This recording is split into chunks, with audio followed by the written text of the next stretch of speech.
বিসমিল্লাহির রহমানির রহিম। পরম করুণাময় ও অসীম দয়ালু আল্লাহর নামে শুরু। ومن أحسن قولا ممن دعا إلى الله وعمل صالحا وقال إنني من المسلمين.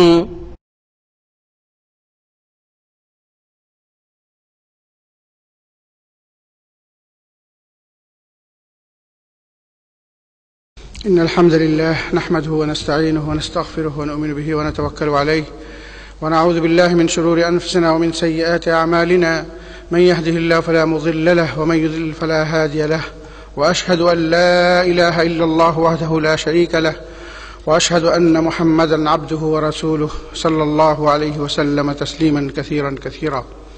أما بعد فأعوذ بالله من الشيطان الرجيم. إنما المؤمنون الذين إذا ذكر الله وجلت قلوبهم وإذا تليت عليهم آياته زادتهم إيمانا وعلى ربهم يتوكلون الذين يقيمون الصلاة ومما رزقناهم ينفقون أولئك هم المؤمنون حقا لهم درجات عند ربهم ومغفرة ورزق كريم. সম্মানিত দিনী ভাই, আসসালামু আলাইকুম ওয়া রাহমাতুল্লাহি ওয়া বারাকাতুহু। মহান রব্বুল আলামিন পবিত্র কোরআনের সূরা আনফালের 3, 2, 3 এবং 4 নম্বর আয়াত, এই 3টি আয়াত থেকে আপনাদের সামনে সংক্ষিপ্ত কিছু বক্তব্য পেশ করার চেষ্টা করব। আল্লাহ রাব্বুল আলামিন কি বলেছেন সেটা আমরা বোঝার চেষ্টা করব।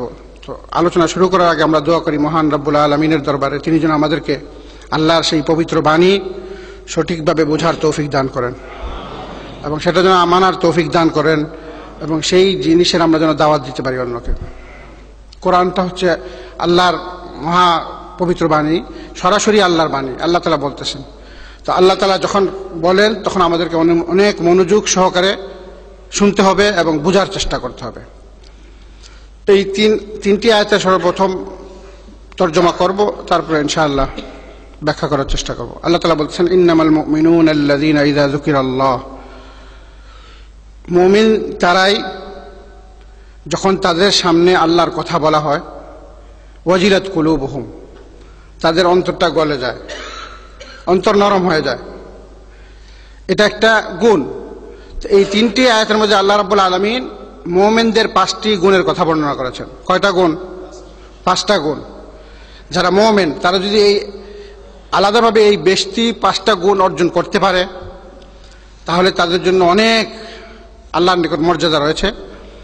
এই 5টি গুণ কি কি সেটা আমরা সংক্ষিপ্ত আকারে বোঝার চেষ্টা করব এবং আমাদের অন্তরে দৃঢ়ভাবে আমরা প্রতিজ্ঞা করব যে এই গুণগুলো যেন আমরা মৃত্যু পর্যন্ত আমাদের মাঝে রাখতে পারি। আপনারা রাজি আছেন?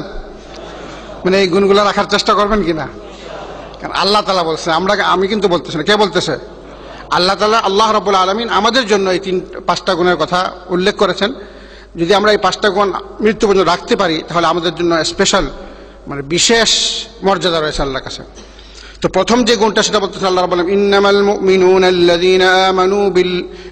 মুমিনুনা আল্লাযীনা ইযা যুকিরাল্লাহু ওয়াজিলাত কুলুবুহুম, যখন মুমিন বান্দার সামনে আল্লাহর কথা বলা হয় তখন তাদের অন্তর কি হয়ে যায়? গলে যায় আল্লাহর কথা। কারণ আল্লাহ রাব্বুল আলামিন যারা চিনতে পেরেছে আল্লাহকে তারা জানে যে আল্লাহ রাব্বুল আলামিনের মর্যাদা কত মর্যাদা। মহান রাব্বুল আলামিন কিয়ামতের দিন সমস্ত আসমান জমিন হাতে নিয়ে নেবেন। আমরা সবাই বলি আল্লাহু আকবার, বলি কিনা? আল্লাহু আকবার সবচেয়ে বড়। আল্লাহ হলো মহান, আল্লাহ হচ্ছেন মহান। ইযা যুকিরাল্লাহু ওয়াজিলাত কুলুবুহুম, তাহলে আমাদের সবাই নিজের অন্তরের দিকে দেখতে হবে যে আমরা যখন আল্লাহর কথা শুনি আমাদের অন্তর গলে কিনা, ভয় আসে কিনা। এই জিনিসটা আমাদের অর্জন করতে হবে। যখনই আমরা কোথাও শুনবো আল্লাহর কথা হচ্ছে, তো আল্লাহর কথা বলতে কি সেখানে কোরআনের কথা, হাদিসের কথা, ঈমানের কথা, ইসলামের কথা এবং আল্লাহ রাব্বুল আলামিনের আদেশ নিষেধের কথা। এগুলো সব কার কথা? আল্লাহ রাব্বুল আলামিনের কথা। এগুলো আমাদেরকে অবশ্যই অর্জন করতে হবে। যখনই আমরা শুনবো আল্লাহর কথা, তখন আমাদের মধ্যে সেই অনুভূতি আসতে হবে যে আমার সৃষ্টিকর্তা রব্বুল আলামিন, যিনি আমাকে সৃষ্টি করেছেন, আমি দরখাস্ত করি নাই, সেই মহান রব্বুল আলামিন আমার কল্যাণের জন্য আমাকে বলতেছেন। তো সেইভাবে অনুভূতি নিয়ে, ভালোবাসা নিয়ে, আন্তরিকতা নিয়ে বোঝার চেষ্টা করতে হবে, বোঝার চেষ্টা করতে হবে। এখন যদি আপনাকে আপনার দেশ থেকে যদি আপনার মা আপনার কাছে চিঠি লেগে, তো চিঠিটা পড়বেন না পড়বেন না বলেন? হ্যাঁ, না রেখে দিবেন ড্রয়ারে? আপনার মা বাবা যদি চিঠি লেখা, আমরা কত মনোযোগ দিয়ে সেটা পড়ি, যে আমার পিতা লিখেছেন, আমার মাতা, মনোযোগ দিয়ে আমরা পড়ি এবং ফার্স্ট টু লাস্ট সবটা পড়ি, পড়ে বোঝার চেষ্টা করি এবং সেটা উত্তর দেওয়ার চেষ্টা করি। আর আল্লাহ রাব্বুল আলামিনের যে চিঠি আমাদের পক্ষে আসছে, আমাদের জন্য আসছে, সেটা হচ্ছে মহাপবিত্র আল কোরআন। কোরআন যেটা আল্লাহর বাণী, সেটা কিন্তু আল্লাহ রাব্বুল আলামিন আমাদেরকে পড়ার জন্য নাযিল করেছেন। কিসের জন্য? পড়ার জন্য। কিন্তু দুঃখের বিষয়, সারা বিশ্বের মুসলমান আজকে এই আল্লাহর নাজিলকৃত মহাগ্রন্থ আল কোরআন সেটা আমরা পড়ি না। কিভাবে আল্লাহকে চিনব, কিভাবে আল্লাহকে ভয় করবো? কারণ পুরা কোরআন শরীফের মধ্যে আল্লাহ রাব্বুল আলামিন 3 ভাগের 1 ভাগ নিজের পরিচয় দিয়েছেন। যে যত ভালোভাবে আল্লাহকে চিনতে পেরেছে, তার ঈমান তত মজবুত, তার আমল তত উন্নত, সে তত বেশি ভালোবাসে আল্লাহকে, আল্লাহর সাথে তার সম্পর্ক তত বেশি দৃঢ় হবে, যে যত বেশি করে চিনে আল্লাহকে। তো চিনতে হলে কি হবে? এই কোরআনকে পড়তে হবে। যদি চিনি, তখন আল্লাহর কথা শুনলে সেইভাবে আমি অনুভূতি নিয়ে শুনবো। তো আল্লাহ তাআলা এখানে বলতেছেন, ইন্নামাল মুমিনুনা আল্লাযীনা ইযা যুকিরাল্লাহু ওয়াজিলাত কুলুবুহুম, তার অন্তরটা গলে যায়, ভয়ে অস্থির হয়ে যায়, সে বুঝতে চেষ্টা করে তার মহান রব, মাবুদ, একমাত্র রব কি বলছে তাকে। কারণ আল্লাহ রাব্বুল আলামিন আমাদের কল্যাণ চান, আমাদের কি চান? অনেক দয়া করে, অনুগ্রহ করে আমাদেরকে মানুষ হিসাবে সৃষ্টি করেছেন। তারপর আল্লাহ তাআলা বলতেছেন, দ্বিতীয় গুণটা হচ্ছে ওয়াইযা তুলিয়াত আলাইহিম আয়াতুহু যাদাতহুম ঈমানা, যখন তাদের সম্মুখে আল্লাহর এই মহাগ্রন্থ আল কোরআন পাঠ করা হয়, তিলাওয়াত করা হয়, তাদের কাছে এই বিষয়টা পেশ করা হয়, তখন তাদের ঈমানটা বাড়ে। তাদের ঈমান কি হয়? বাড়ে। ঈমান কিভাবে বাড়বে? যখনই আমরা কোরআন ও হাদিসের জ্ঞান অর্জন করব, তখন আমাদের ঈমান বাড়বে। অর্জন করার পর যদি আমরা আমল করি, এই জন্য বলা হচ্ছে যে ঈমানটা কখনো বাড়ে কখনো কমে, এক অবস্থায় থাকে না, এক অবস্থায় থাকে না। আল্লাহর আনুগত্যের মাধ্যমে, ইবাদত বন্দিগের মাধ্যমে ঈমানটা বাড়তে থাকে। আর পাপ কাজের করলে কি হয়? ঈমানটা কমে। তাহলে দ্বিতীয় গুণের কথা যেটা বলা হয়েছে, সেটা হচ্ছে যখনই কোরআন তেলাওয়াত করা হবে আমাদের সম্মুখে, এবং তেলাওয়াত করার পর এই কোরআনের মধ্যে কি বিষয় আলোচনা করা হচ্ছে, কি জ্ঞান দেওয়া হচ্ছে, সেই জ্ঞানটা আমরা অর্জন করব, করার পর সেটা আমল করব। সেটা কি করব? আমল। এখন আমরা জানলাম একটা গুণ, প্রথম এই তেলাওয়াত করার মাধ্যমে প্রথম জানলাম যে আল্লাহ রাব্বুল আলামিন মুমিনদের একটা গুণ, উন্নত মানের একটা গুণের কথা উল্লেখ করেছে, সেটা হচ্ছে তাদের সামনে যখন আল্লাহর কথা বর্ণনা করা হয়, তাদের অন্তর গলে যায়, তাদের অন্তর। তাহলে আমাদেরকে সবসময় চেষ্টা করতে হবে যে সেই ধরনের অন্তর যেন আমরা তৈরি করতে পারি। যখনই আল্লাহর কথা শুনবো, আল্লাহকে ভয় করব সবচেয়ে বেশি, আল্লাহকে সবচেয়ে বেশি শ্রদ্ধা করব, সবকিছুর আশা আল্লাহর কাছে করব, সবচেয়ে বেশি ভয় করবো আল্লাহকে, সবচেয়ে বেশি ভালোবাসবো আল্লাহকে, এবং সবচেয়ে বেশি আশা আল্লাহর কাছে করব। এই জিনিসটা আমাদের অন্তরে থাকতে হবে। তখন আমি সেই অনুভূতি নিয়ে কোরআনকে ভালোভাবে বুঝতে পারবো। দ্বিতীয় গুণের কথা আল্লাহ তাআলা বলছেন, ওয়াইযা তুলিয়াত আলাইহিম আয়াতুহু যাদাতহুম ঈমানা, আল্লাহর যখন নাকি কোরআন থেকে তার সামনে তেলাওয়াত করা হয়, তখন তার ইলম বাড়ে। এবং ইলম কিভাবে বাড়বে? যখন সে শিখবে, বুঝবে এবং কি করবে? আমল করবে। এই 3টা কাজ। কয়টা কাজ? শিখা, বোঝা এবং কি আমল করা। তো এই 3টা জিনিসকে ইলম বলে। ইলমের সংজ্ঞা হচ্ছে কোনো কিছুকে সঠিকভাবে জানা, বোঝা এবং মানা। 3টা জিনিস। কয়টা? কোনো কিছুকে সঠিকভাবে জানা, বোঝা এবং কি মানা। আপনি জানলেন কিন্তু বুঝলেন না, আপনি একটা খবর পাইলেন যে এই ঘটনা ঘটছে, কিন্তু সেটাকে ভালোভাবে বুঝলেন না, কোনো ফায়দা হবে? বুঝার পর সেটা আবার কি করলেন? মানেন নাই, তাহলে কোনো ফায়দা হবে? তাহলে বোঝার পর আবার কি করতে হবে? মানতে হবে। আপনি এখন জানলেন যে এটা একটা পানির বোতল, বুঝলেন যে এটার মধ্যে এমন একটা পদার্থ আছে, তরল পদার্থ, যেটা পান করলে মানুষের পিপাসা নিবারণ হয়। পিপাসা, আপনি এটা জানলেন, বুঝলেন, কিন্তু এখন যে আপনি জানলেন যে এটা পান করলে পিপাসা নিবারণ হয়, কিন্তু আপনি অনেক পিপাসিত, বোতল আপনার সামনে, কিন্তু আপনি পান করতেছেন না, কিন্তু আপনি কি করতেছেন না, তাহলে পিপাসা মিটবে? যখন সত্যিকার ভাবে আপনি এই পানিটা খুইলা কি করবেন, বিসমিল্লাহ বলে কি করবেন, পান করবেন, তখন পিপাসা মিটবে। বুঝতে পারছেন কিনা?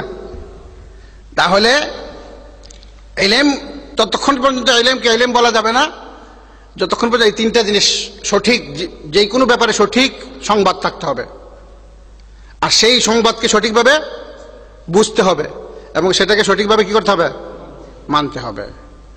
এখন আল্লাহ রাব্বুল আলামিন বলেছেন যে পৃথিবীর সমস্ত মানুষ যারা জান্নাতে যেতে চায় তাদের মধ্যে যদি দুইটা শর্ত থাকে তাহলে আমি তাদেরকে জান্নাতে দেব।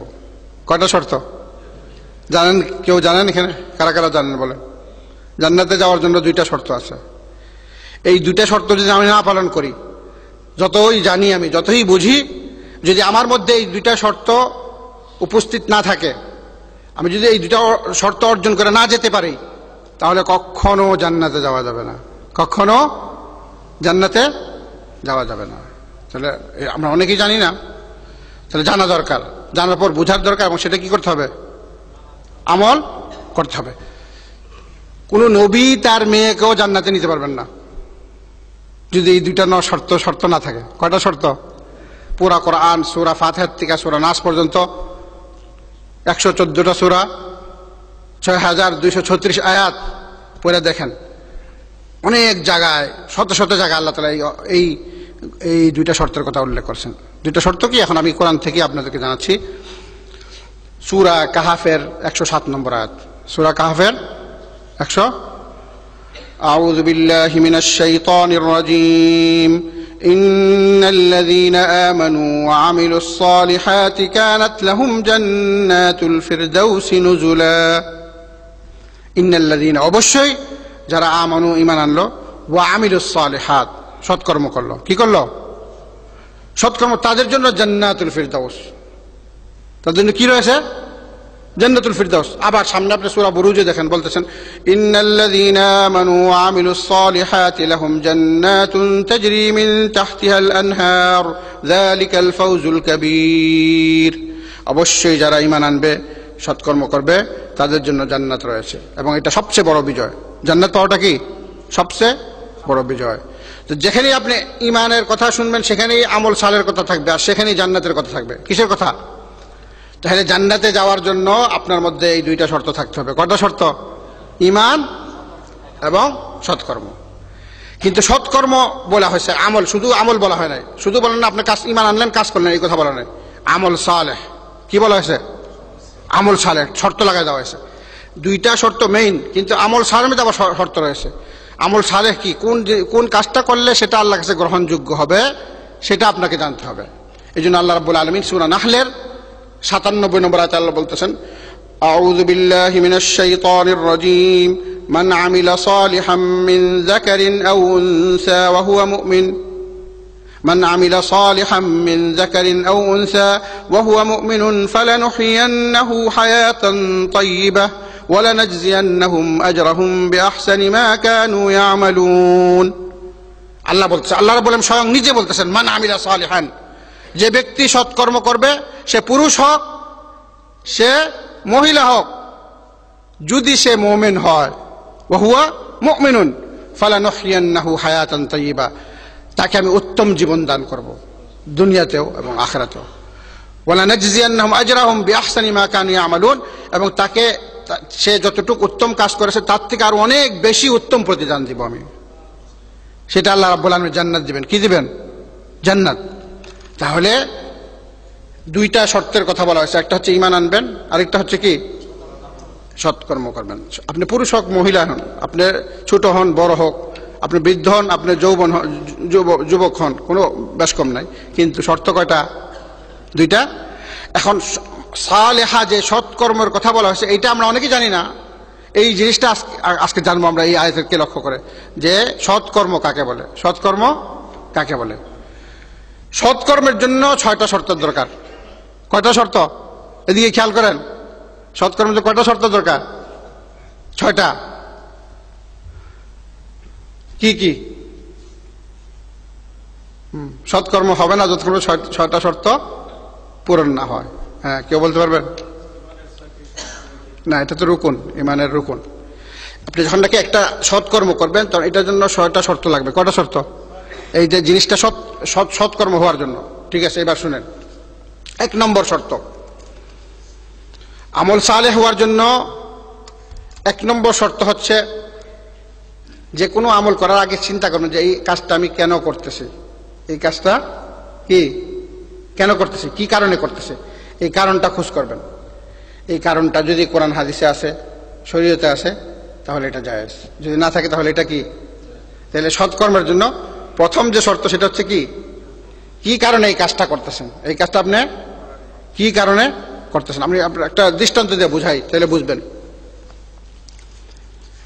মনে করেন শবে বরাত।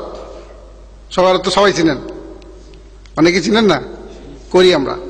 এখন যদি প্রশ্ন হয় যে শবে বরাত কেন পালন করেন, একটা প্রশ্ন, শবে বরাত কেন পালন করেন, তো উত্তর কি দিবেন? এটা না, এখন শরীয়তি কারণ কেন পালন করেন এটার প্রশ্ন হচ্ছে শবে বরাত কেন পালন করি, কোথায় আছে এটা। তাহলে কি কারণে আপনি কাজটা করতেছেন, উত্তর থাকতে হবে কোরআন এবং হাদিসে। এখন যদি আপনাকে বলি শবে কদর কেন পালন করেন, শবে কদর, তখন বলবেন আল্লাহ তাআলা বলছেন ইন্না আনজালনাহু ফি লাইলাতিল কদর ওয়া মা আদরাকা মা লাইলাতুল কদর লাইলাতুল কদরি খায়রুম মিন আলফি শাহর। বলে দিছে কিনা? রাসূল সাল্লাল্লাহু বলছেন মান কামা লাইলাতুল কদরি ঈমানান ওয়া ইহতিসাবান গুফিরা লাহু মা তাকদ্দামা মিন যামবি। তাহলে আল্লাহ রাব্বুল আলামিন স্বয়ং কোরআনে বলছেন যে এমন একটা রাত্রি, এই কদর, লাইলাতুল কদর এমন একটা রাত্রি যেই রাতে আমি কোরআনকে অবতীর্ণ করেছি এবং সেই রাত্রিটার সমান হচ্ছে, সেই রাত্রটা 1000 মাসের সমপরিমাণ, 1000 মাসের সমপরিমাণ। এই এই এই একটা রাত্র যদি আপনি ইবাদত করেন তাহলে আল্লাহ রাব্বুল আলামিন আপনাকে 83 বছর ইবাদত করার সওয়াব দিবেন। কত বছর?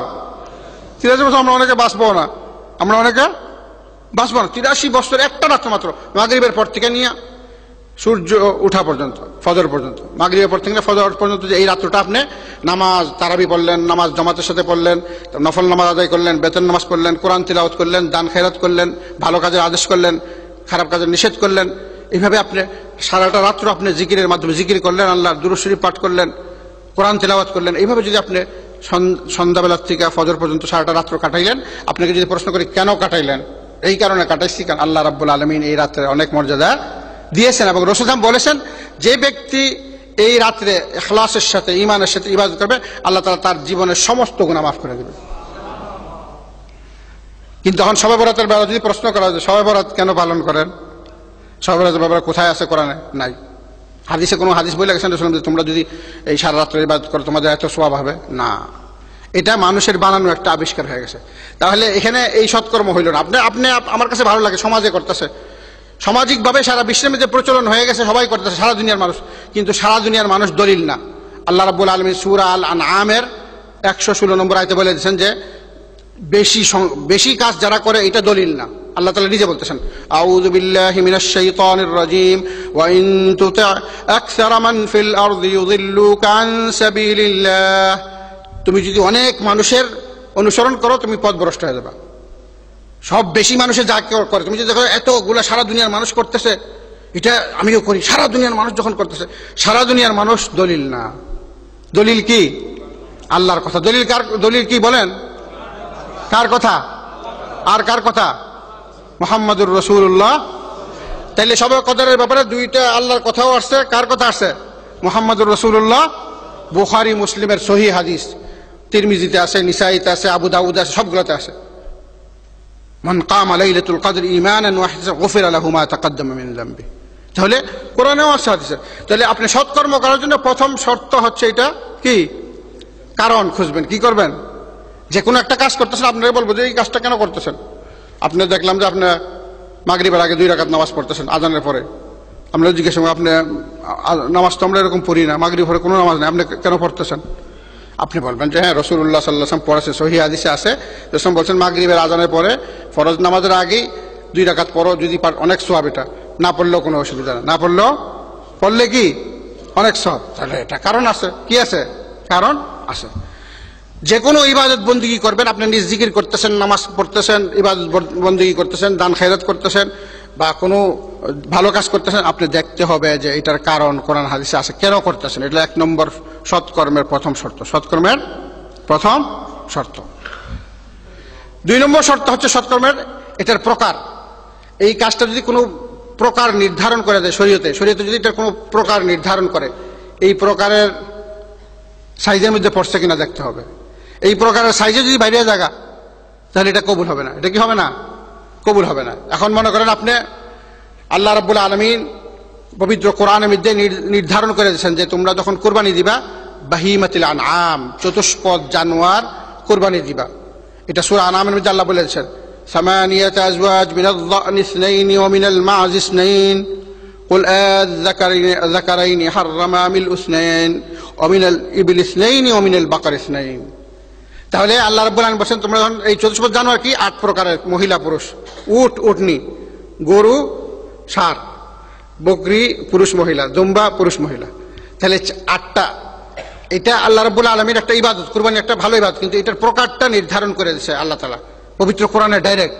এবং রাসূল সাল্লাল্লাহু আলাইহি ওয়াসাল্লাম সহিহ হাদিস বুখারী শরীফে বলেছেন তোমরা কুরবানি দিবা উট অথবা গরু, উট পুরুষ মহিলা হোক, গরু পুরুষ মহিলা হোক, তারপরে বা ছাগল পুরুষ মহিলা হোক, অথবা দুম্বা এবং ভেড়া পুরুষ মহিলা হোক।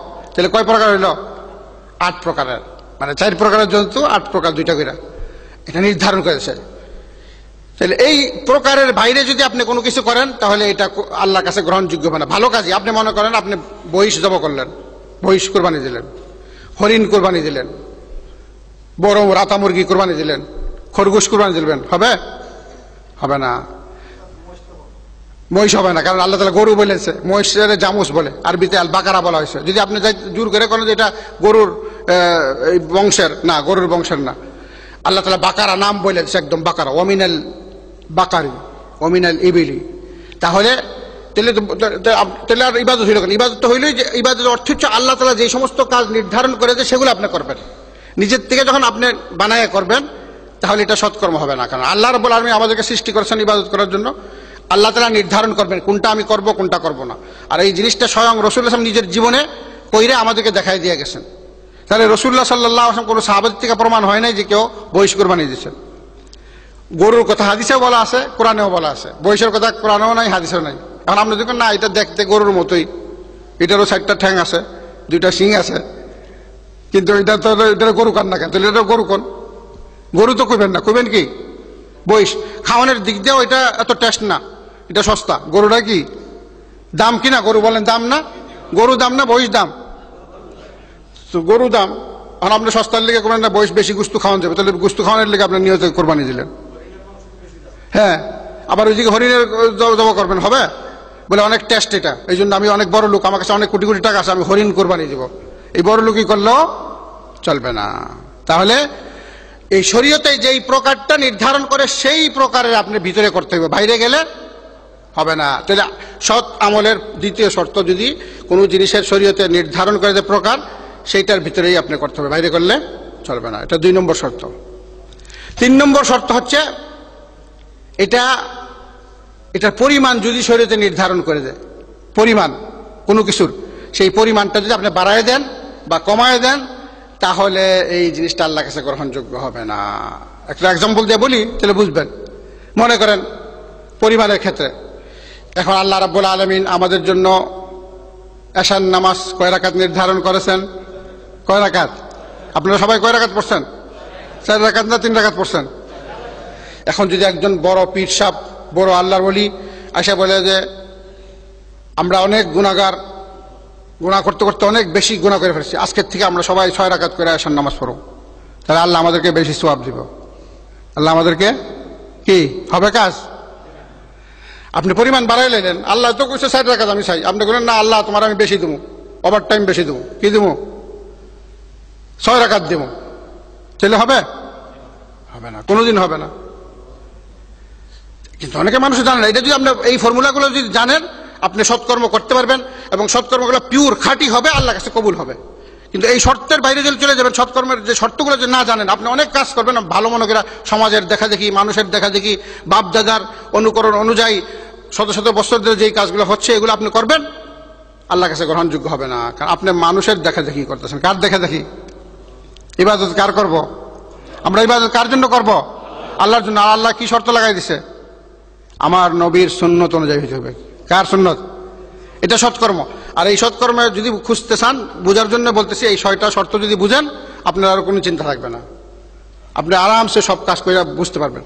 তাহলে 1 নম্বর আমরা বললাম, এটার কারণ লাগবে। কি লাগবে? কোনো কাজ করার, সৎকর্ম করার জন্য শরীয়তি কারণ লাগবে। কি কারণ লাগবে? শরীয়তি কারণ। 2 নম্বর শরীয়তি প্রকার, শরীয়তি প্রকার। 3 নম্বরে শরীয়তি প্রমাণ। 3 নম্বরে কি? শরীয়তি প্রমাণ। 4 নম্বর লাগবে পদ্ধতি। শরীয়তি কি? পদ্ধতি।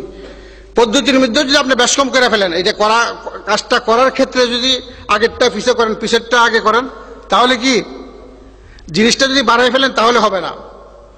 আল্লাহ রাব্বুল আলামিন বলছেন যে রাসূল সাল্লাল্লাহু আলাইহি ওয়াসাল্লামের মাধ্যমে আমরা জানতে পারছি যে আমরা যাকাত দিব কত পার্সেন্ট? কে জানেন? হ্যাঁ, 2.5%। এখন একজন অনেক টাকা, কোটি কোটি টাকা আছে, এখন আমি 2.5% কম, আমি 5% দিলে, 5% দিলেও আমার কোনো অসুবিধা নেই, 5% দেবো, তাহলে হইব? আপনি তো ভালো কাজ করতেছেন, আমি 5% দিচ্ছি, গরিবরা তাড়াতাড়ি ধনী হইব, বেশি পাইব। এই বছর আমার হয়তো 20 লাখ টাকা ওই যাকাত হয়েছে, আর 5% দিলে আমার কোটি টাকা হয়ে যাবে, 20 কোটি টাকা। তো সবাই ফায়দা হবে কিনা?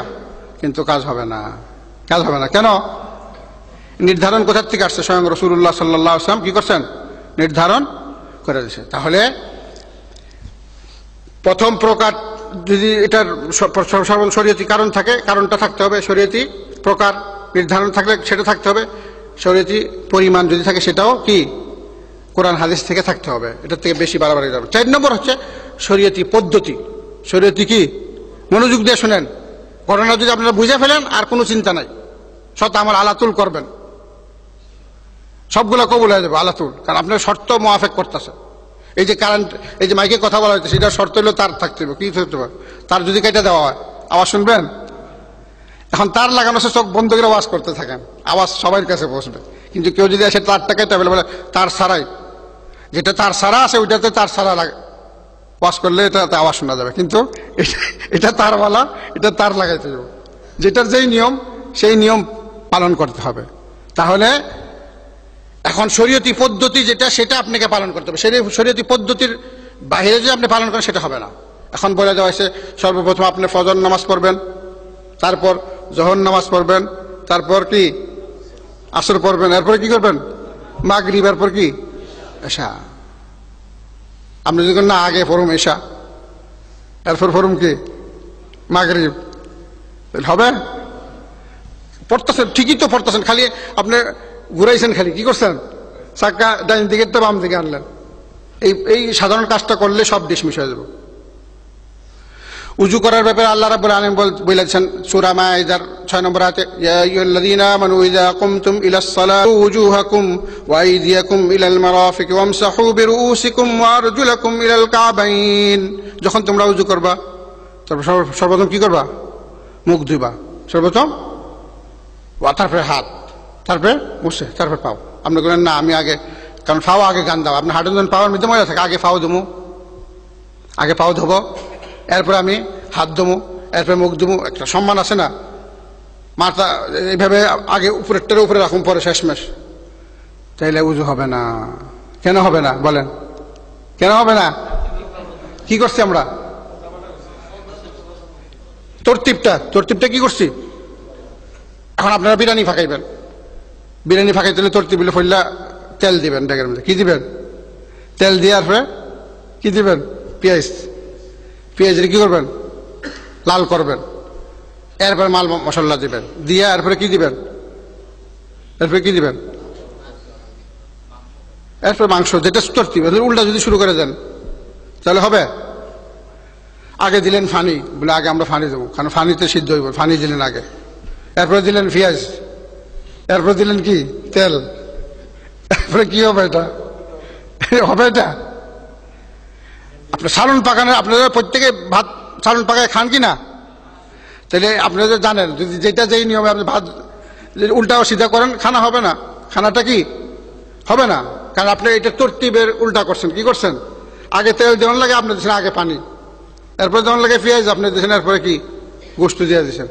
তাহলে তরতিবের দুনিয়ার কাজেই তরতিবের যদি গন্ডগোল করানো হয় না, তো আল্লাহর কাজ বুঝে এতই সহজ যে তরতিব সারা হয়ে যাবো গা, তাহলে এটা গন্ডগোল। রাসূলুল্লাহ সাল্লাল্লাহু আলাইহি ওয়াসাল্লামের মাধ্যমে আল্লাহ রাব্বুল আলামিন প্রত্যেকটা ইবাদতের তরতিব নির্ধারণ করছেন, প্রত্যেকটা ইবাদত কি করছেন? তরতিব।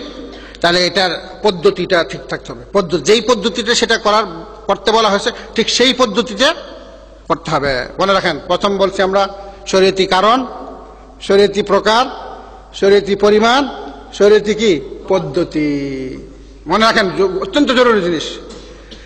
5 নম্বরে আসেন, এটা কখন সৎকর্ম হবে? যখন এটার মধ্যে শরীয়তি স্থান, যদি কোনো ইবাদত করার জন্য আল্লাহ তাআলা কোনো নির্ধারিত কোনো স্থান নির্ধারণ করে দেন, সেই জায়গা পরিবর্তন করলে হবে না। আবার অনেক ইবাদত আছে স্থানের সাথে সম্পৃক্ত, একটা নির্দিষ্ট স্থানের সাথে, তাহলে ওই স্থানটা যদি আপনি পরিবর্তন করে আরেকখানে নিয়ে যান, সেখানে এটা গ্রহণযোগ্য হবে না কখনো কখনো। এখন যদি মনে করেন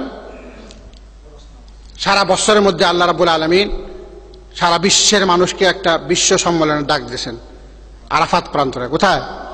আরাফাত প্রান্তরে ডাক দিয়েছেন, সারা দুনিয়ার মানুষ আসো। এবং এটা এখানে বলেছে আল হাজ্জু আরাফা, রাসূল বলছে আসল হজটা হলো আরাফা।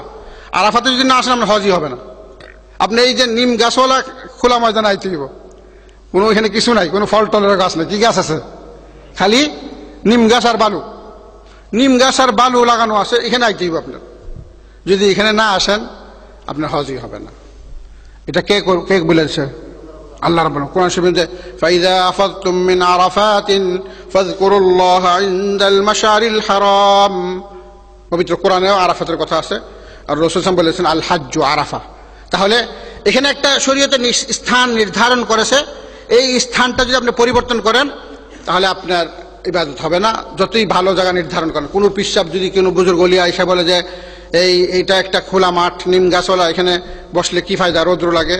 আমরা কাবা ঘরের যে তাওয়াফের জায়গাটা আছে, কাবা ঘরে কি তাওয়াফের জায়গাটা সবচেয়ে পবিত্র। এখানে আপনি এক ওয়াক্ত নামাজ পড়লে 1 লক্ষ, এক ওয়াক্ত নামাজ পড়লে কি কত পবিত্র স্থান। কাবা ঘর সামনে দেখবেন, বলে আমরা আরাফাতের যে বৈঠকটা এখানে করি, কোনখানে করুম? কাবা ঘর সামনে থাকবো, এখানে সারাদিন থাকবো। কারণ এখানে থেকে যখন আমরা নামাজটা পড়ুম, কারণ আরাফাতের মধ্যে 2টা নামাজ পড়তে হয়। কয়টা নামাজ? জোহর আর আসর জমে করে একসঙ্গে পড়তে হয়। এই 2টা নামাজ আমরা এখানে পড়লে 1 লক্ষ করে হবে সব, ঠিক কি না? আমরা হজ হইব না, বরবাদ। নামাজও সব পাইবেন না, হজও, কারণ হজের কাজটা এই স্থানে লাগাই দিচ্ছেন, যে স্থান আল্লাহ তাআলা নির্ধারণ। তাহলে যে কোনো স্থানে পরিবর্তন করবেন সেটা হবে না। আবার ভালো কাজ যদি খারাপ স্থানে করেন সেটা হবে না। রাসূলের কাছে এসে বলছে, এক লোক বলছে আমি একটা কুরবানি করার নিয়ত করছি বাওয়ানা নামে জায়গা। তখন রাসূল তাকে বলছে যে তুমি কোন জায়গায় করবা? বাওয়ানা। বলছে ওই জায়গায় কি কোনো মূর্তি আছে? 1 নম্বর প্রশ্ন করছে, নাই। ওই জায়গায় কি কোনো জাহিলিয়াতের যুগের মেলা হয়? বলছে না। বলছে ওই যুগে ওই স্থানের মধ্যে কি কোনো বড় মাজার আছে কিনা? বলছে না। তাহলে বলছে যে তেলে করতে পারো। তাহলে এখন আপনি যদি জব করেন, জবকরণটা একটা ইবাদত, মানে এমনি সাদকা করতে পারেন, আকিকা করতে পারেন, কুরবানি করতে পারেন, বা এমনি মেহমান আসলে একটা ছাগল জব করলেন, বা আপনি মান্নত মানলেন, এই মান্যতের জবকরণটা যদি আপনি মাজারে গিয়ে জব করেন, বকরিটাকে কি করলেন? জবকরণটা একটা ভালো কাজ, কিন্তু কোথায় গিয়ে করলেন? মাজারে। তাহলে এটা শিরিক হয়ে যাব। এই গোশতটাও হারাম, কাজটাও হারাম। অনেকে বলে যে এটা তো আল্লাহর নামই করতেছে, আপনি ওইখানে গিয়ে বিসমিল্লাহ আল্লাহু আকবার দিয়ে জব করতেছেন, কিন্তু এই পারমিশন আপনাকে দেয় নাই আল্লাহ রাব্বুল আলামিন। জব ঘরে করেন না কেন? বিসমিল্লাহ আল্লাহু আকবার ঘরে জব করেন। ঘরে জব করলে হালাল, আর মাজারে জব করলে কি? হারাম। ঘরে জব করলে সওয়াব হবে, আর মাজারে জব করলে কি হবে? শিরিক হয়ে যাবে, গুনাহ হয়ে যাবে। আল্লাহ বলেছে, আল্লাহর ইচ্ছা, ফাআলুল লিমা ইউরিদ, আল্লাহ নির্ধারণ করবে, তিনি আমাদের মাবুদ, আমরা সবাই তার দাস।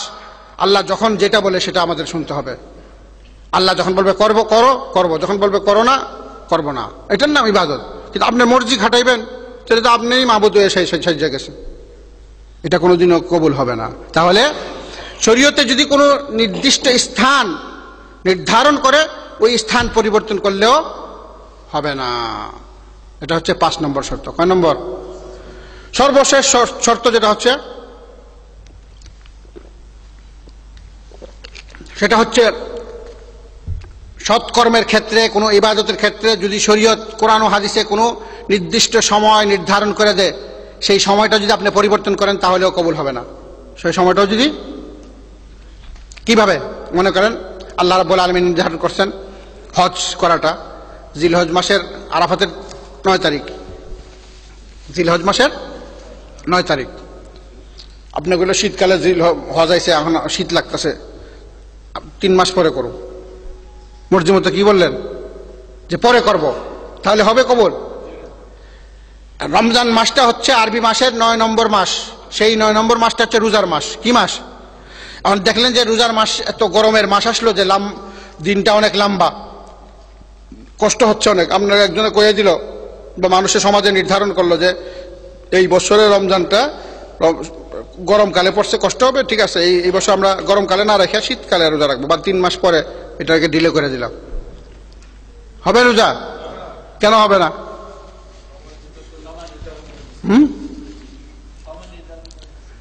যেই শরীয়তে যে সময়টা নিয়ে আসছে সেটা আপনি কি করছেন? পরিবর্তন করে ফেলছেন। তাহলে সৎকর্ম তখনই এটা গণ্য হবে যখন আপনি এই 6টা শর্তের দিকে খেয়াল রাখবেন। 1 নম্বর শরীয়তি কারণ, 2 নম্বর শরীয়তি প্রকার, 3 নম্বর শরীয়তি কি পরিমাণ, 4 নম্বরে শরীয়তি পদ্ধতি, 5 নম্বরে শরীয়তি স্থান, 6 নম্বরে শরীয়তি কাল বা সময় বা কি কাল। এটাকে শর্ত বলা হয়েছে। এই 6টা শর্ত পূরণ করে আপনি কাজ করবেন, তাহলে এটা সৎকর্ম হবে। কি হবে? আল্লাহ রাব্বুল আলামিন বলতেছেন তাবারাকাল্লাযী বিয়াদিহিল মুলকু ওয়া হুয়া আলা কুল্লি শাইইন কাদির। বরকতময় সেই মহান সত্তা যার হাতে সারা আসমান জমিনের। তাবারাকাল্লাযী বিয়াদিহিল মুলকু ওয়া হুয়া আল্লাযী খালাকাল মাউতা ওয়াল হায়াতা লিয়াবলুয়াকুম আইয়ুকুম আহসানু। তাবারাকাল্লাযী বিয়াদিহিল মুলক, যার হাতে সারা বিশ্বের রাজত্ব এবং সর্বশক্তিমান, যিনি 7 আসমান 7 জমিন সৃষ্টি করছেন। লিয়াবলুয়াকুম আইয়ুকুম আহসানু আমালা, তোমাদেরকে পরীক্ষা করার জন্য তোমাদের মধ্যে সবচেয়ে উত্তম কাজ কে করে, সবচেয়ে ভালো। লিয়াবলুয়াকুম আইয়ুকুম আহসানু আমালা, আহসান মানে সবচেয়ে ভালো কাজ। সবচেয়ে ভালো কাজ এই সৎকর্মকে বলা হয়েছে। কাকে? সৎকর্ম পিওর হবে, পিওর সুন্নতের অনুসরণে হতে হবে, সেখানে তৌহিদ থাকতে হবে, সেখানে কোনো জন্য যদি শিরিক থাকে সেটা গ্রহণযোগ্য হবে না। তাহলে এই সৎকর্ম করতে হবে।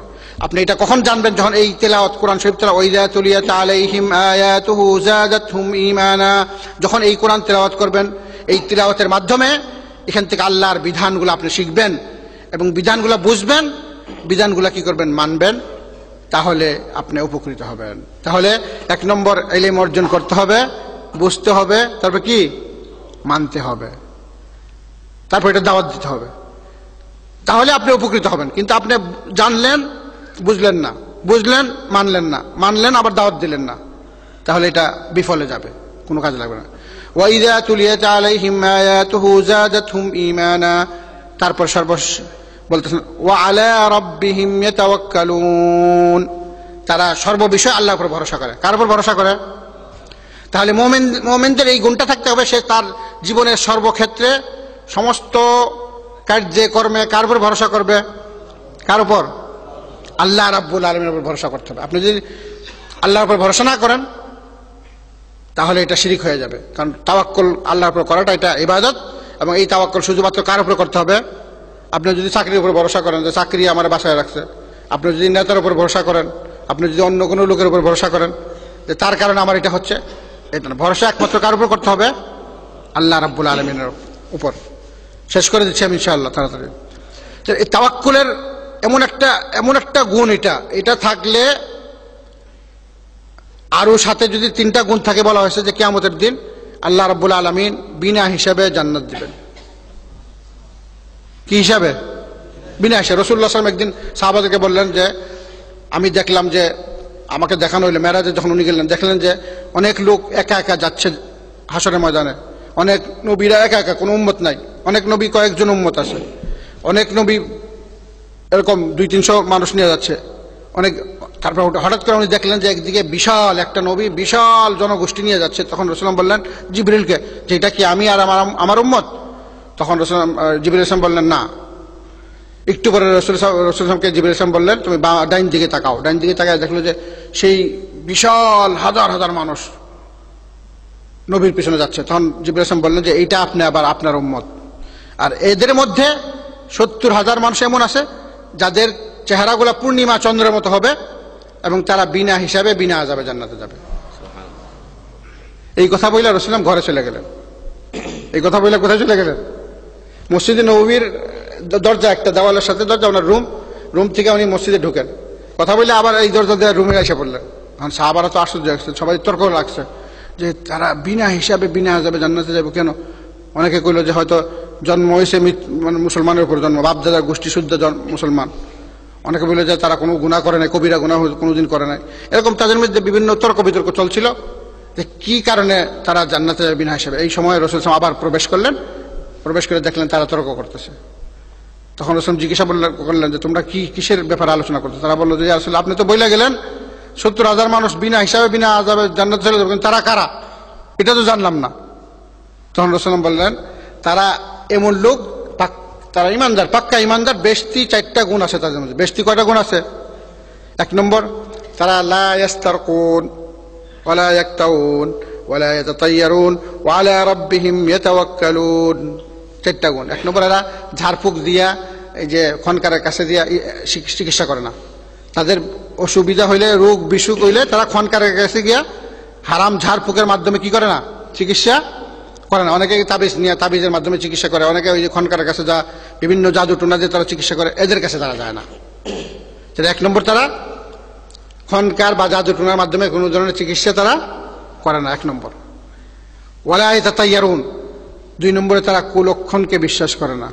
কুলক্ষণকে বিশ্বাস করে না। কুলক্ষণ জানেন তো? কে বলতে পারবেন? হ্যাঁ হ্যাঁ বলেন।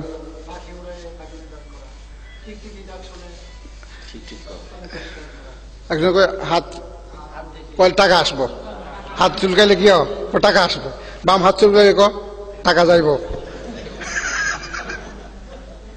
এরকম বলে কিনা? লা হাওলা ওয়ালা কুওয়াতা, তোমার টাকা, আল্লাহ টাকা দেওয়ার মানে তোমার ডাইন হাতে তোমার টাকা লয়ে যাবো আর বাম হাতে টাকা যাইব। এরকম অনেক কুলক্ষণ আছে।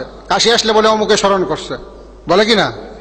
তারপর আপনি যাইতেছেন, হঠাৎ করে বাড়ি খেলেন দরজার মধ্যে, কুফা লাগছে, আজকে তো হইব না। তা আজকে আমি আসার সময় মদিনার থেকে যখন রওনা হয়েছি, সময় মতোই রওনা হয়েছি, কিন্তু যখন এয়ারপোর্টের কাছাকাছি 1 কিলোমিটার বাকি আছে, তখন এমন জাম পড়ছে যে বড় বড় ট্রেন গাড়ি কি করতেছে তারা রাস্তা করে, অনেক জাম পড়ছে। জাম পার হইতে হইতে যখন এয়ারপোর্টে পড়ছি, ক্লোজ করে দিচ্ছে প্লেন। কি হয়ে গেছে? তাহলে তো আমি কোন দরকার আসলে আজকে যাবো যাবো না, আমার এই সফরটাই কি হয়েছে। কিন্তু আবার আমি চেষ্টা করছি, এসে বসছি, আলহামদুলিল্লাহ, আল্লাহ তাআলা পৌঁছাইছে কিনা। আমি তো জানতাম না, আমার বুকিং একদম শেষ। তারা বলছে যে তোমার আজকে আর যাওয়া যাবে না, কেন ফ্লাইট নাই, একটা ফ্লাইট আছে 6টার সময়, এটার মধ্যে কোনো সিট নাই। পরে একজনে বলছেন না ঠিক আছে, ওয়েটিংয়ে তুমি চেষ্টা করো, আসো। আবার গেছি, চেষ্টা করছি, আলহামদুলিল্লাহ একটা সিটি পাওয়া গেছে, দিয়ে দিচ্ছে, আলহামদুলিল্লাহ, প্লেন পুরা ভরা। তো আল্লাহ রাব্বুল আলামিন নিয়ে আসছে কিনা? তো কুলক্ষণ কোথায় গেছে? আল্লাহর উপর ভরসা করছে, আল্লাহর উপর পৌঁছাইছে। আমি নিজেও ধারণা করতে পারিনি যে আজকে এখানে আমি এই সময় পৌঁছতে পারবো। আমি আরো একজনকে জিজ্ঞাসা করছি যে গাড়ি দিয়ে কিভাবে আসা যাওয়া যাবে, বলে গাড়ি দিয়ে সর্বনাশ, 12 ঘন্টা লাগবে, আপনি পৌঁছবেনই না। আল্লাহর উপর নিয়ে আসছে। তাহলে এই কুলক্ষণে বিশ্বাস করে না তারা, ভরসা করে কার উপর? তাহলে কুলক্ষণে বিশ্বাস। 3 নম্বরে, তারা লোহা গরম করে চিকিৎসা করে না। একটা চিকিৎসা আছে যে লোহা গরম করে লাল করে চামড়া মেঝে লাগানো হয়, এটাকে কাউই বলে। এটা কি বলে? কাই। এটা করে না তারা। 4 নম্বর, তারা আল্লাহর উপর ভরসা করে। 4 নম্বর, তারা কার উপর ভরসা করে? আল্লাহ রাব্বুল আলামিনের উপর ভরসা করে। তো আল্লাহর উপর ভরসা করলে আল্লাহ রাব্বুল আলামিন তাদের সাহায্য করে। সহিহ হাদিসে আছে যে এক লোক, বনি ইসরাইলের এক লোক, অনেক ধনী লোক ছিল, সে একটা দেশে গেল ব্যবসা করবে। তো একটা দেশে, একটা শহরে সে প্রবেশ করছে, এবং যে পুণ্য সে দ্রব্য কিনবে ওই শহরে আসে। তো সেই শহরে যাওয়ার পর তার কাছে টাকা পয়সা নাই, এখন অনেক টাকার দরকার। এই পণ্যগুলা কিনা সে অন্য দেশে নিয়ে বেচবে, কিন্তু পয়সা নাই। তখন সে সবাই জিজ্ঞেস করলো, আমি পয়সা চাই, কার কাছে পাবো? তখন তারা বললো যে অমুক লোক এখানে সবচেয়ে বড় ব্যবসায়ী, তার কাছে যাও। ব্যবসায়ীর কাছে গেল, গিয়া বললো যে আমার 1000 দিরহামের দরকার। 1000 কত? 1000 দিরহাম। তখনকার যুগে এটা অনেক কোটি কোটি টাকার সমান, বহুত আগের জমানা, 4-5 হাজার বছর আগের ঘটনা। তখন সে ব্যবসায়ী বললো যে তোমার আমি চিনি না, তুমি কোথা থেকে আসছো, কেমনে তোমার 1000 দিরহাম দেব? তোমার সাক্ষী আছে কে? তোমার জামিনদার কে? তখন সে কইছে যে আমার সাক্ষী একমাত্র আল্লাহ। আমার উকিল কে? সে আল্লাহর উপর ভরসা করছে, কইছে আমার উকিল কে? এই লোকটাও দেখছে যেন মাশাআল্লাহ আর ভরসা যেন এত বড়। তখন সে কইছে ঠিক আছে, আল্লাহকে উকিল আমিও মানলাম। তাকে 1000 দিরহাম দিয়ে দিল। সে বললো যে এমুক নির্দিষ্ট সময়, আগামী এত সময়ের মধ্যে যে একটা জাহাজ আসবে, সেই জাহাজ আমি ফেরত টাকাটা নিয়ে আসবো তোমার জন্য। সে টাকা দিয়ে দিল, সে চলে গেল, টাকা নিয়ে এসে চলে গেছে। সময় মতো সে ব্যবসা বাণিজ্য করে আবার টাকা সময় মতো সে নিয়ে আসছে 1000 দিরহাম। যখন সমুদ্র পাড়ে আসছে তখন জাহাজ ছেড়ে দিছে। জাহাজ কি? জাহাজ আর লাগাল পায় না জাহাজ। সে অনেক আফসোস করছে, আমি তো ওয়াদা করছি যে এই সময় এই জাহাজে উঠে তাকে টাকা দেব। জাহাজ যখন চলে গেছে তখন আল্লাহর উপর ভরসা করছে, আল্লাহ তোমার উকিল বানাইছিলাম, তোমাকে সাক্ষী বানাইছিলাম, আমি তো ধরতে পারলাম এই জাহাজটা। সে একটা টুম পাইল, কাঠের একটা টুম ভাসতেছে, এটারে ধরলো, ধরে এটারে কুলার দিয়ে ছিদ্র কইরা এটার মধ্যে 1000 দিরহাম ভিতরে ঢুকাইয়া এটা বন্ধ কইরা তাওয়াক্কাল তো আল্লাহ, আল্লাহর উপর ভরসা করে কোথায় ছেড়ে দিল? সমুদ্রে ছেড়ে দিল। দেখেন আল্লাহ তুমি পৌঁছানোর মালিক। ওই লোক, যেই লোক টাকা পাবে, সে সময় মতো পারে আসলো, সেই বন্দর ঘাটে আসলো, আইসা অপেক্ষা করতেছে, জাহাজ নেমে গেছে, সমস্ত মানুষ চলে গেছে, কিন্তু ওই লোক আর আসে নাই। যেই লোক টাকা নিয়ে, সে আর আসে নাই। তখন সে সমুদ্রের পাড়ে দেখলো যে একটা বড় একটা কাঠের কি টুম ভাসে আসছে। তখন সে কইল যে যাক, এটা নিয়ে যায়, কোনো ফায়দা করা যাবে। এই কাঠের টুমটাকে সে নিয়ে স্ত্রীর কাছে বললো যে এটাকে খানা পাকাও, লাকড়ি বানাও। এটাকে লাকড়ি বানানোর জন্য কাটলো। তখন ভিতরে কি 1000 দিরহাম লেখা, আর লেখা আছে, চিঠি লেখা আছে যে আপনি জাহাজে উঠতে পারি নাই, জাহাজ ফেল করছি, আল্লাহর উপর ভরসা করে এই টাকাটা পাঠাইলাম আপনার জন্য। সেও কি পাওয়া গেল? সেও কি আল্লাহ রাব্বুল আলামিন ভরসা করলে আল্লাহ তাআলা যেমনি হোক আপনার সেইভাবে যদি ভরসা করেন। হাদিস শরীফে আছে, ওমর রাদিয়াল্লাহু থেকে বর্ণিত, যে কোন লোক যদি আল্লাহর উপরে ভরসা করতো, সত্যিকারের ভরসা, তাহলে আল্লাহ রাব্বুল আলামিন পাখিদেরকে যেভাবে খাওয়ান সেইভাবে মানুষকে খাওয়াইতেন। পাখিরা সকালবেলা তাদের নির থেকে ক্ষুধার্ত পেটে বাইর, আর সকালবেলা ভরা পেটে ফিরে, সন্ধ্যায় তারা ভরা পেটে। তাহলে এই 4টা গুণ যাদের মধ্যে থাকবে, তাওয়াক্কুল, সবসময় আল্লাহর উপর তাওয়াক্কুল। তাহলে এই আয়াতে আল্লাহ তাআলা বলতেছেন, ওয়াইযা তুলিয়াত আলাইহিম আয়াতু যাদাতুহুম ঈমানা ওয়া আলা রাব্বিহিম ইয়াতাওয়াক্কালুন ওয়া আলা রাব্বিহিম ইয়াতাওয়াক্কালুন। যারা তাদের রবের উপর ভরসা করে। প্রথম গুণ আমরা বললাম, আল্লাহর কথা স্মরণে তাদের অন্তরে ভয় আসে। 2 নম্বর, কোরআন তেলাওয়াতের মাধ্যমে তাদের ইলম এবং ঈমান বাড়ে। 3 নম্বরে তারা কি করে? আল্লাহর উপর ভরসা করে। আল্লাহ তাআলা তারপর বলছেন, আল্লাযীনা ইউকিমুনাস সালাতা ওয়া মিম্মা রাযাকনাহুম ইউনফিকুন। এবং তারা নামাজ কায়েম করে। তারা কি করে? নামাজ প্রতিষ্ঠা করে। তাহলে এখানে একটা গুরুত্বপূর্ণ ইবাদতের কথা বলতে হচ্ছে, আপনার নামাজি হইতে হবে। নামাজটা ইসলাম ধর্মের মধ্যে সবচেয়ে গুরুত্বপূর্ণ ইবাদত।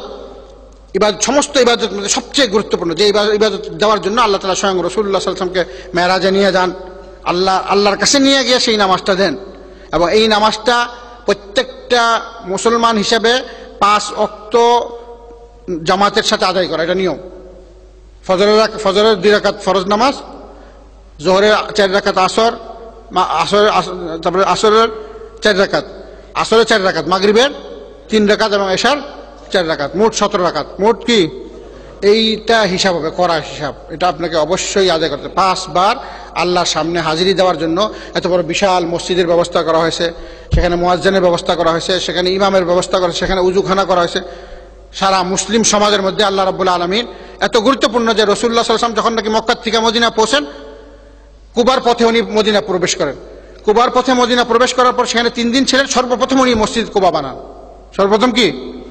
উনি নিজের ঘরও বানান নাই, ঘরে বসানো নাই, ঘরে উঠেনও নাই। সারা জীবনের প্রথম উনি মক্কাতে জন্মগ্রহণ করেন, 40 বছর এখানে কাটান, তারপর 13 বছরের নবুয়তি জিন্দেগি কাটান। আল্লাহর আদেশে উনি নিজের দেশ সব সাইরা, সব সম্পত্তি সারা আল্লাহর জন্য আল্লাহ আদেশে উনি দিন নিয়ে যখন পবিত্র মদিনা শহরে প্রবেশ করেন, প্রবেশ করার পর কুবার মধ্যে সর্বপ্রথম আইসেই মসজিদ বানান। সেটাকে বলা হয় মসজিদে কুবা। যদি মদিনাতে যান তাহলে সুন্নত সেই মসজিদে কুবাতে নামাজ পড়া। সেখানে গিয়ে যদি 2 রাকাত বা যে কোনো একটা নামাজ পড়লে 1 উমরার সওয়াব। ইসলামের প্রথম মসজিদ, ইসলামের প্রথম মসজিদ। তারপর যখন রাসূলুল্লাহ সাল্লাল্লাহু আলাইহি ওয়াসাল্লাম 3 দিন থাকার পর আবার মদিনা শহরে প্রবেশ করলেন, মদিনা শহরে প্রবেশ করার পরই আবার দ্বিতীয় উনি ওনার উদ্যোগ ছিল, সর্বপ্রথম যে কাজটা উনি করলেন সামাজিকভাবে, সেই ইবাদত। সবাইকে নিয়ে দেখলেন একটা এতিমের জায়গা, 2টা এতিম থেকে সাহাল সোহেল তাদের থেকে কিনে নিলেন অনেক বেশি দামে। সেটা 60 হাত প্রশস্ত 70 হাত লম্বা একটা জমিন ছিল, 70 হাত লম্বা 60 হাত প্রশস্ত একটা জমিন ছিল। সেই জমিনটা কিনা সাহাবাদেরকে নিয়ে 4টা দেওয়াল করলেন, 4টা দেওয়াল উঠায় সেখানে রাসূলুল্লাহ সাল্লাল্লাহু আলাইহি ওয়াসাল্লাম সর্বপ্রথম এই কাজ শুরু করে নামাজ শুরু করলেন। এত বড় গুরুত্বপূর্ণ, উনি একটা এলাকায় আসার পর আর কোনো কাজ করেন না, সর্বপ্রথম এটা দিয়ে শুরু করছেন। তারপর ওনার থাকার ব্যবস্থা, সমাজ পরিচালনার ব্যবস্থা সবকিছু হয়েছে। তো নামাজটার জন্য এত গুরুত্ব দেওয়া হয়েছে যে নামাজ যে না পড়বে সে কাফের। একটা কাফের এবং একটা মুসলমান এবং একটা মুশরিকের মধ্যে পার্থক্য হচ্ছে কি? নামাজ।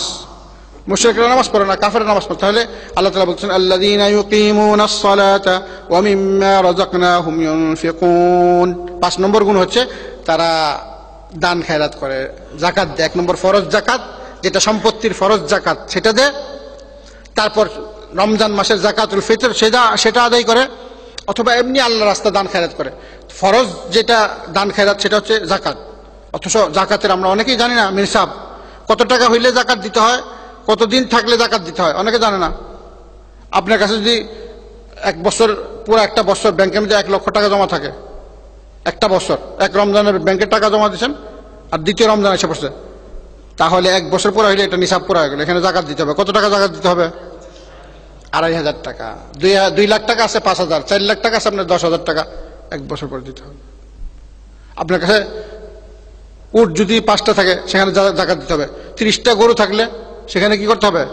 যাকাত দিতে হবে। 40টা ছাগল হয়ে গেলে যাকাত দিতে হবে।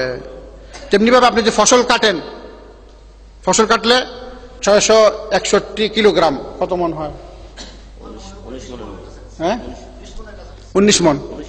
তাহলে আপনি যখন ফসল কাটবেন 19 মন ধান পাইলেন, তখন সেটার মধ্যে আপনি যদি বৃষ্টি খরচ না করেন তাহলে সেটা 10 ভাগের 1 ভাগ, আর যদি খরচ করেন 20 ভাগের 1 ভাগ যাকাত দিতে হবে। এগুলো সব বর্ণনা করে দেওয়া হয়েছে। তাহলে এখানে আপনাকে আল্লাহ তাআলা এই আয়াতের মধ্যে 5টা গুণ অর্জন করতে বলা হয়েছে। সর্বপ্রথম আপনি কি করবেন? সর্বপ্রথম গুণ কি বলছি বলেন? হ্যাঁ, আল্লাহর স্মরণে তাদের অন্তর গলে যায়। 2 নম্বর কোরআন তিলাওয়াতের মাধ্যমে ঈমান বৃদ্ধি পায়। 3 নম্বর তারা আল্লাহর উপর ভরসা করে। 4 নম্বর তারা নামাজি, নামাজ কায়েম করে। 5 নম্বর তারা কি করে? যাকাত আদায় করে এবং দান খেরাত করে। এই 5টা গুণের কথা আল্লাহ তাআলা বলছেন। যদি তারা এই 5টা গুণ অর্জন করে তাহলে এটা রেজাল্ট কি সেটা বলছেন। উলাইকা হুমুল মুমিনুনা হাক্কা। এরা এই 5টা গুণের অধিকারী, তারা সত্যিকারের মুমিন। তারা কি? উলাইকা হুমুল মুমিনুনা হাক্কা, তারা সত্যিকার হাকিকি মুমিন। তারা কি? লাহুম দারাজাতুন ইনদা রাব্বিহিম। 1 নম্বর আল্লাহ আপনাকে সার্টিফিকেট দিয়েছে, খালাস সার্টিফিকেট পেয়ে গেছেন। 5টা গুণ অর্জন করলে আপনি যেই শর্ত না হইলে জান্নাতে যাওয়া যাবে না, 1 নম্বর ইমানদার হয়ে যাবে। কি করতে হবে? তাহলে 1 নম্বর সার্টিফিকেট পেয়েছেন, আপনি ইমানদার।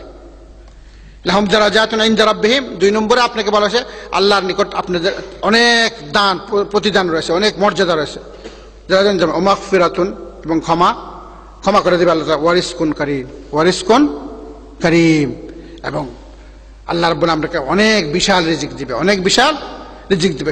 সবচেয়ে ছোট্ট ঘটনা একটা বলে আমি শেষ করে দিচ্ছি। সেটা হচ্ছে এই যাকাতের ব্যাপারে। বনি ইসরায়েলের এক লোক জঙ্গল দিয়ে যাচ্ছে, হঠাৎ করে সে আকাশে একটা মেঘ দেখলো। মেঘের মধ্যে একটা শব্দ হইল, সহিহ হাদিসে বর্ণনা করা হয়েছে। হাদিসটা বললে সময় লাগবে, আমি শর্টকাটে অর্থটা বলে দেয়। তখন সে মেঘের মধ্যে একটা শব্দ শুনলো যে অমুক, একটা নাম উল্লেখ করে যে অমুকের বাগানের মধ্যে পানি বর্ষণ করো, পানি দিয়ে দাও।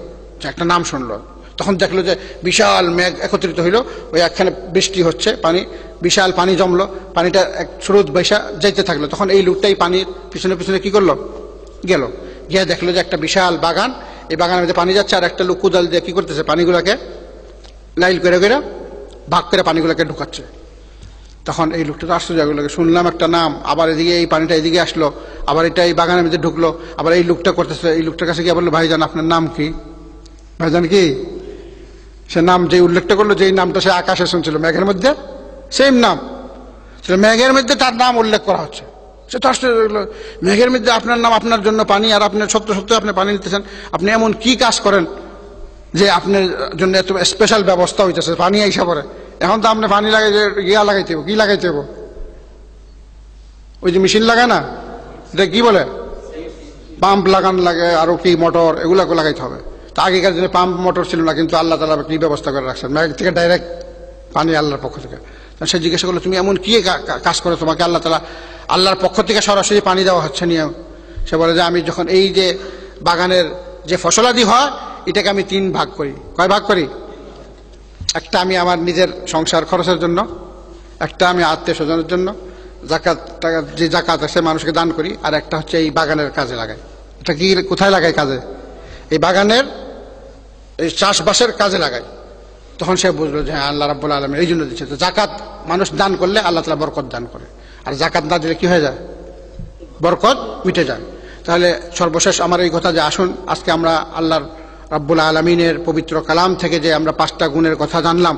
5টা কি? 5টা গুণ মনে আছে তো? হ্যাঁ, জুড়ে বলেন 5টা গুণ কি কি? 1 নম্বর সবাই বলেন, দেখি কে বলতে পারেন। 5টা গুণ কি? 1 নম্বর আল্লাহর কথা স্মরণ হলে মন গলে, কি হয়? মন। 2 নম্বর তিলাওয়াত, যখন তাদের সামনে কোরআন তিলাওয়াত করা হয় তাদের কি ঈমান বৃদ্ধি পায়। 3 নম্বরে তারা আল্লাহর উপর ভরসা করে, ভরসা তো বুঝছেন। তারপর 4 নম্বরে তারা নামাজ কায়েম করে। 5 নম্বরে তারা জাকাত দেয়। এই 5টা কাজ করলে আপনার জন্য কয়টা পুরস্কার? 1 নম্বর আপনি মুমিনের সার্টিফিকেট পাবেন। 1 নম্বর কি? সত্যিকার মুমিন। 2 নম্বরে আপনার জন্য অনেক মর্যাদা। 3 নম্বরে আপনার জন্য ক্ষমা। 3 নম্বরে 4 নম্বরে আপনার জন্য সম্মানিত রিজিক। সম্মানিত কি? জীবিকা। সম্মানিত সেটা জান্নাতে হইতে পারে, দুনিয়াতে হইতে পারে। আল্লাহ তাআলা আমাদের সবাইকে এই তৌফিক দান করুক, যেন আমরা এই আজকে যে কোরআন থেকে যে 5টা গুণের কথা শুনলাম সেগুলো যেন আমরা অর্জন করতে পারি, এবং অর্জন করে সেটা যেন আমরা আমাদের মধ্যে রাখতে পারি, এবং আল্লাহ তাআলা যেন এই অর্জনের মাধ্যমে আমাদের এই যে আল্লাহ তাআলা ঘোষণা দিয়েছেন আমাদের ব্যাপারে সেই মর্যাদাগুলো যেন আল্লাহ তাআলা আমাদেরকে দান করেন। এবং আমরা বলছি জান্নাতে যাওয়ার জন্য 2টা শর্ত। কয়টা শর্ত? 2টা শর্ত। একটা হচ্ছে ঈমান আনা এবং সৎকর্ম করা, আর এই সৎকর্ম করার জন্য 6টা শর্ত। কয়টা শর্ত? সেটা আবার বলি, আপনারা খেয়াল রাখেন। সর্বপ্রথম আমরা বলছি শরীয়তি কারণ, শরীয়তি প্রকার, শরীয়তি পরিমাণ, শরীয়তি পদ্ধতি, শরীয়তি কি সময়, শরীয়তি স্থান। আল্লাহ তাআলা আমাদের সবাইকে তৌফিক দান করুক, আমিন। এবং আল্লাহ তাআলা আমাদের জীবনের সমস্ত গুনাহ মাফ করে দেখ, এবং আমাদের যত সমস্যা আছে সবার সমস্যার সমাধান করে দেখ। আমাদের আত্মীয়স্বজন যারা বিপদ আছে তাদের বিপদ দূর করে দেখ। আল্লাহর সমস্ত বিশ্বের মুসলমানদেরকে হেদায়েত করে দেখ। সমস্ত মুসলমানরা যে বিপর্যয়ের মধ্যে আছে তাদেরকে এই বিপর্যয় থেকে উদ্ধার করুক আল্লাহ রাব্বুল আলামিন, এবং আমাদেরকে কোরআন ও হাদিস এর উপর সহি আমল করার তৌফিক দান করুক। সকল ধরনের শিরক থেকে আল্লাহ তাআলা আমাদেরকে হেফাজত করুক, এবং জীবনের সর্বক্ষেত্রে যেন আমরা পরিপূর্ণভাবে মুহাম্মদুর রাসূলুল্লাহ সাল্লাল্লাহু আলাইহি ওয়াসাল্লাম অনুসরণ করতে পারি, এই তৌফিক দান করুক। আমিন। ওয়া আখিরু দাওয়ানা আলহামদুলিল্লাহি রাব্বিল আলামিন ওয়া সাল্লাল্লাহু আলা নবিয়িনা মুহাম্মদ ওয়া আলা আলিহি ওয়া আসহাবিহি আজমাইন বিরহমাতিকা ইয়া আরহামার রাহিমিন।